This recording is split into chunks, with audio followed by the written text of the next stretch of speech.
जिसको स्थापना किए हैं उन्हीं का परिवार क्या है और देश के लिए कुर्बान हुआ वो लोग, और उनको अच्छी तरह पता है बॉर्डर क्या है, बॉर्डर में क्या है, हर चीज उनकी छिन छिन पता है। भारत जोड़ो यात्रा कैसा है? भारत जोड़ो यात्रा में तो हमारा राहुल साहब जो है रे है, जिस तरह सूरज उठता है ऐसा उठ चला। हर जवानों, हर इंडिया का बीच में जो है ये गुलाब फूल निकलकर सूरज जैसा निकला है और उसे कोई रोक नहीं सकता। पहले मतलब पॉलिटिक्स को और डिफेंस को दूर रखना, तब जाके देश बचेगा। आज देश मतलब खतरे में क्यों है बोलने से, पूरा पॉलिटिक्स लेकर के डिफेंस में मिला के आज पूरा बॉर्डर को पूरा चाइना और पाकिस्तान पूरा कब्जा कर रहे हैं। इन लोग इधर पॉलिटिक्स बीच में बात कर रहे हैं इन लोग। अच्छा राहुल 76 में यानी अभी जो राहुल गांधी जी से हमारा ये उम्मीद है कि पहली बार तो क्या है कि he is the man of trust. अच्छा, उनको हम विश्वास कर सकते हैं और हिंदुस्तान उसको विश्वास करता है, क्योंकि वो जो बात बोलेंगे मिटेंगे लेकिन वो बात पक्का करेंगे। वो राहुल गांधी पर इतना 100% एंड 1000% हम उनके ऊपर विश्वास करते हैं कि राहुल गांधी जी झूठ नहीं बोलेंगे।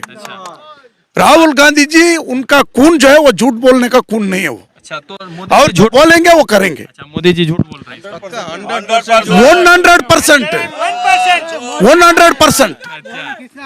अच्छा एक बात बताइए कि पूरा सभी को मिला के एयरफोर्स, नेवी और आर्मी को मिला के एक चीफ ऑफ द डिफेंस करके लगा के उनको ऊपर कमांड कर रहे हैं प्राइम मिनिस्टर और उनका टीम। अच्छा, और आरएसएस जो ग्रुप है पूरा ये डिफेंस के ऊपर ये कमांड कर रहे हैं। राहुल गांधी भी तो फौजी की तरह चल रहा है ना एकदम। मोर देन फौज, फौज के साथ मिला हुआ इसलिए चलता है। फौज का खून है उसका अंदर। फौज के अंदर कौन है, फौज को देखते देखते बड़ा हुआ, झगड़ा देखते देखते बड़ा हुआ और मुसीबत का बीच में से निकला हुआ। ऐसे आसमान से कूदा हुआ आदमी नहीं है, वो बेपार वाली नहीं है, वो हिंदुस्तान को बहुत करीब से देखे हुए लोग है। तो राहुल जी आए और राहुल जी से एक विनती है कि वो एआईसी प्रेसिडेंट तो वो मुकर गया, लेकिन प्रधानमंत्री का पोस्ट वो नहीं मुकरना चाहिए। अच्छा। क्योंकि उनका देश का बहुत जरूरी है और देश उनको चाहता है।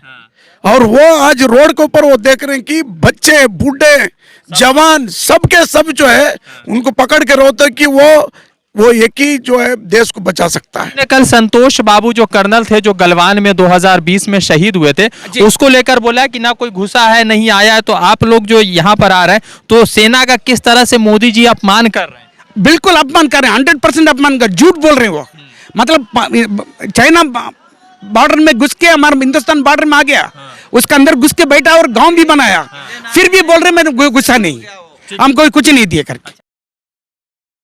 नमस्कार, आदाब, मैं रजान सारी द इंडियन खबर पर आपका स्वागत है। याद और लगातार राहुल गांधी के समर्थन में अलग अलग एसोसिएशन से, ऑर्गेनाइजेशन से लोग आ रहे हैं, राहुल गांधी को समर्थन कर रहे हैं और भारत जोड़ो यात्रा को ऐतिहासिक बता रहे हैं। हमने देखा था कि किस तरह से कर्नाटका में सैकड़ों की संख्या में जो एक्स फौजी जो हमारे हैं जो सरहदों पर रहते थे, उन्होंने राहुल गांधी के भारत यात्रा को समर्थन किया था। तो अभी हम लोग तेलंगाना के मेदक में हैं और यहाँ पर हमारे साथ जो है कई सारे साथी हैं जो इंडियन आर्मी से ताल्लुक रखते हैं और वो सभी लोग जो है राहुल गांधी के भारत जोड़ो यात्रा के में जो है अपनी समस्याएं लेकर आ रहे हैं। राहुल जी से मिलेंगे और अपनी बात रखेंगे, तो उनसे जुड़ेंगे और पूछेंगे कि उनकी क्या समस्या और किन समस्याओं को लेकर वो लगातार बातचीत करना चाहते हैं। सर, क्या नाम हुआ आपका? मेरा नाम पी राजेंद्रन है। अच्छा, आप कितने दिन तक सेना में थे? मैं 19 साल रहा हूँ। 19 साल रहा जी। सबसे ज्यादा कौन से एरिया में रहे आप?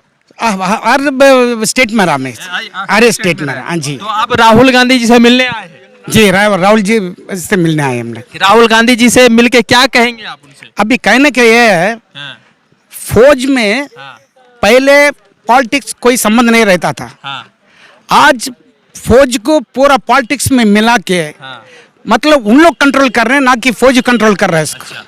मतलब पहले chief of the army staff जो है वो आर्मी को कंट्रोल करते थे, अभी पूरा सभी को मिला के एयरफोर्स, नेवी और आर्मी को मिला के एक चीफ ऑफ द डिफेंस करके लगा के उनको ऊपर कमांड कर रहे हैं प्राइम मिनिस्टर और उनका टीम। अच्छा, और आरएसएस जो ग्रुप है पूरा ये डिफेंस के ऊपर ये कमांड कर रहे हैं। अच्छा, तो मतलब पहले वाली आर्मी अब नहीं रही? पहले वाला आर्मी मतलब पहले मतलब जब 1971 में जब वार हुआ था, श्रीमती इंदिरा गांधी प्राइम मिनिस्टर थी, उस टाइम पे जो chief of the army staff था मानिक शाह था। मानिक शाह से प्राइम मिनिस्टर जाके पर्सनल जाके बात किए ऐसे ऐसा लड़ाई करना और तुम तैयार रहो करके। लेकिन मानिक शाह उनको बोला प्राइम मिनिस्टर को, लड़ाई रातों रात में नहीं होता, इट विल टेक टाइम। तो प्रधानमंत्री भी माने, और मानने के बाद पूरा देश का कई हर एक देश मतलब पूरा वर्ल्ड में जितना भी देशों को सपोर्ट लेने के बाद। अच्छा, तो क्या लगता है राहुल जी से जब आप मिलेंगे तो राहुल जी को क्या ये तमाम समस्या बताएंगे? ये समस्या बताएंगे पहले, मतलब पॉलिटिक्स को और डिफेंस को दूर रखना, तब जाके देश बचेगा।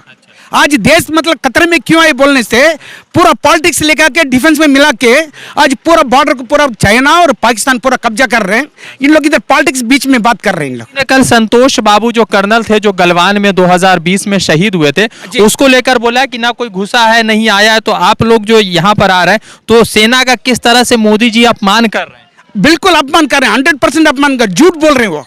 मतलब चाइना बॉर्डर में घुस के हमारे हिंदुस्तान बॉर्डर में आ गया, उसके अंदर घुस के बैठा और गांव भी बनाया, फिर भी बोल रहे मैंने गुस्सा नहीं, हम कोई कुछ नहीं दिए करके। अच्छा, आपका नाम क्या सर? रवि। रवि, आप जी कितना दिन सेना में रहे? 24 years। 24 ईयर। लास्ट पोस्टिंग कहाँ रही आपकी? मेरा last posting JNK। Jammu and Kashmir. Yes। तो ये बताइए कि जम्मू एंड कश्मीर का गलवान वाला मामला, वहां पर कहते हैं मोदी जी की कोई नहीं घुसा, कोई नहीं आया, ना कोई आया था। तो फिर उसके बाद जो है संतोष बाबू जी शहीद हो गए, तो उनको किसने शहीद किया? टेररिस्ट ने किया अच्छा उनको। हाँ। लेकिन चाइना बॉर्डर जो है, चाइना से बोले हिंदुस्तान का कोई ताल्लुकात नहीं है। अच्छा। लेकिन हमारे हिंदुस्तान में एक 1/4 चाइना घुसा हुआ है अभी भी। वो कहते हैं उनका जगह है, और ये कहते हैं चाइना इंडिया में नहीं घुसा, लेकिन घुसा है। तो इसलिए हमारा जो कर्नल साहब को शहीद हुए हैं, उन्हें कहते हैं भारत में ही मारा, लेकिन वो चाइना उनका बॉर्डर में मारा। हाँ, अरुणाचल में भी चाइना आ गया है, तो उसको लोग क्या देखते हैं आप लोग? हम क्या देखते हैं, हम बचा रहे हैं, लेकिन ये पॉलिटिक्स जब से इन्वॉल्व हो गया तो हमको आगे बढ़ने नहीं दे रहे। अच्छा। और आर्मी वालों को कुछ देख के कुछ बोलकर बड़े बड़े जनरल साहबों को वो लोग अंदर बुला के ये अग्निपथ योजना सब निकाल कर उनका साथ मिलजोड़ कर हर काम करते हैं। तो जब तक पॉलिटिकल हमारा बीच में नहीं आएगा, आर्मी का बीच में, तो सही चल रहा था। जब ये लोग लेके आ गया, पॉलिटिक्स बीच में लेके आ गया, तो हमारा जो है धीरे धीरे हमारा ताकत कमजोर होते जा रहा। क्या लग रहा है राहुल जी अगर सत्ता में वापसी होते तो ये सब ठीक हो जाएगा? बिल्कुल ठीक हो जाएगा, क्योंकि वो लोग जिसको स्थापना किए हैं उन्हीं का परिवार किया है, और देश के लिए कुर्बान हुआ वो लोग, और उनको अच्छी तरह पता है बॉर्डर क्या है, बॉर्डर में क्या है, हर चीज उनकी चिन चिन पता है। भारत जोड़ो यात्रा कैसा है? भारत जोड़ो यात्रा में तो हमारा राहुल साहब जो है रे है, जिस तरह सूरज उठता है ऐसा उठ चला। हर जवानों, हर इंडिया का बीच में जो है ये गुलाब फूल निकलकर सूरज जैसा निकला है, और उसे कोई रोक नहीं सकता। ठीक है। राहुल गांधी जी कितने फिट है? 22 किलोमीटर रोज चल रहे, कभी 25 चल रहे, कभी 30 चल रहे। तो क्या लगता है कि राहुल गांधी भी तो फौजी की तरह चल रहा है ना एकदम? मोर देन फौज, फौज के साथ मिला हुआ इसलिए चलता है। फौज का खून है उसका, फौज के अंदर कौन है? फौज को देखते देखते बड़ा हुआ, झगड़ा देखते देखते बड़ा हुआ, और मुसीबत का बीच में से निकला हुआ। ऐसे आसमान से कूदा हुआ आदमी नहीं है, वो बेपार वाली नहीं है, वो हिंदुस्तान को बहुत करीब से देखे हुए लोग है।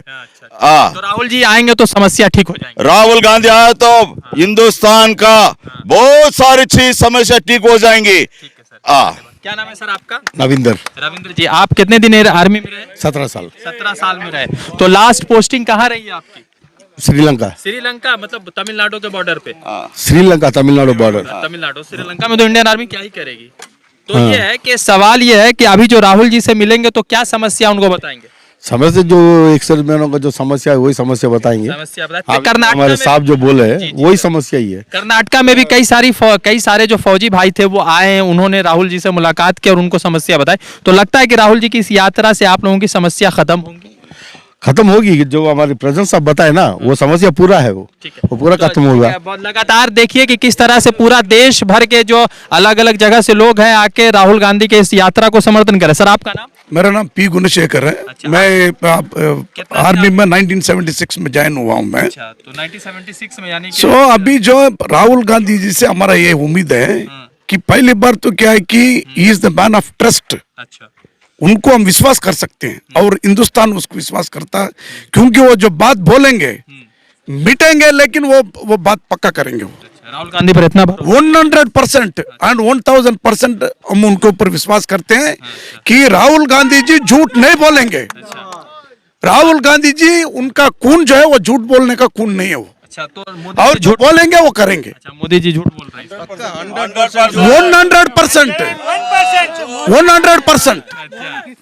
अच्छा, एक बात बताइए कि आप लोग आर्मी हैं, आप लोग देश की सुरक्षा करते हैं, कई महीने तक सोते नहीं है ढंग से, तो ये बताइए कि आप लोगों को वो नहीं मिला जिसके आप एक हकदार हैं? हम सोल्जरों का वो विश्वास था, वो जो गट्स था ना, कि फौजी जो है बिल्कुल इंडिपेंडेंट एक कमांड था, ऑर्गेनाइजेशन उसको जो chief of the army staff था उनके ऊपर कोई पॉलिटिक्स इंटरफेरेंस नहीं था। अच्छा, अब हो गया, अब हो गया, अभी 100% हो गया। अच्छा, अब आर्मी कैसी हो गई? अभी आर्मी का हालत जो है इतना, आई कैनॉट उनको जो उसको डिस्करेज नहीं कर सकता हूं मैं।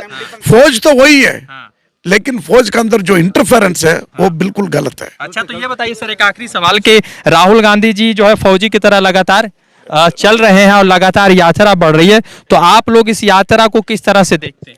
ये आने वाला ये भारत देश का सक्सेसफुल यात्रा करके मैं बोल सकता हूँ। ठीक है, आप ये आखिरी टाइम तक कितना किलोमीटर चले थे? आप कितना किलोमीटर चल सकते हैं? अब जितना मतलब राहुल जी चलता है उतना चल सकते हैं। हाँ, अच्छा, आप भी उतना चल सकते हैं। हाँ, पूरा चलता रहा इतना दिन तक सब। अच्छा, हाँ। तो राहुल गांधी जी इतना चल रहे हैं तो क्या टिप्स देना चाहेंगे, क्योंकि आप लोग ज्यादा बड़े लोग हैं? हम उनको प्राइम मिनिस्टर के नजर से देखना चाहते हैं। अच्छा, we wanted to see him. और राहुल जी से एक विनती है कि वो एआईसी प्रेसिडेंट तो वो मुकर गया, लेकिन प्रधानमंत्री का पोस्ट वो नहीं मुकरना चाहिए, अच्छा, क्योंकि उनका देश का बहुत जरूरी है और देश उनको चाहता है। और वो आज रोड के ऊपर वो देख रहे हैं कि बच्चे, बूढ़े, जवान, सबके सब जो है उनको पकड़ के रोते हैं कि वो एक ही जो है देश को बचा सकता है। ठीक है, तो Yes. लगातार पूरा जो है पूरा भारत जोड़ो यात्रा चल रहा है। यहाँ पर देखिए हमारे देश को महफूज करने वाले, गौरवान्वित करने वाले, बचाने वाले जो सैनिक है वो यहाँ पर मौजूद है, मगर उन लोगों को वो सुविधाएं नहीं मिली जो सुविधाएं मिलती है। एक बात है बड़ा महत्वपूर्ण कि पॉलिटिकल लोग जब पॉलिटिक्स से रिटायर होते हैं तो उनको महीनों तक, सालों तक उनको जो है पेंशन दिया जाता है, मगर जब फौजी के लोग रिटायर होते हैं तो उनका पेंशन वहां कटता है, कभी पेंशन के जीएसटी के रूप में कटता है, कभी किसी और रूप में कटता है। तो इस तरह की चीजें हैं और लगातार राहुल गांधी के से मिलने के लिए कई सारे जो है फौजी जवान, जो पुराने फौजी एक सर्विसमैन, वो आ रहे हैं और राहुल गांधी की इस यात्रा को संवेदनाएं दे रहे हैं, मजबूती दे रहे हैं। अब सवाल यह है कि 2024 में क्या सत्ता परिवर्तन होगा? क्या जो फौजी में जो पहले हिंदू मुस्लिम नहीं होता था, जिस तरह से कोई भी गवर्नमेंट का इंटरफेरेंस नहीं होता था, अब शुरू हो गया, तो क्या वो चीजें बदलेंगी? रजा अंसारी की रिपोर्ट तेलंगाना से द इंडियन खबर के लिए। द इंडियन खबर, सच आपके सामने।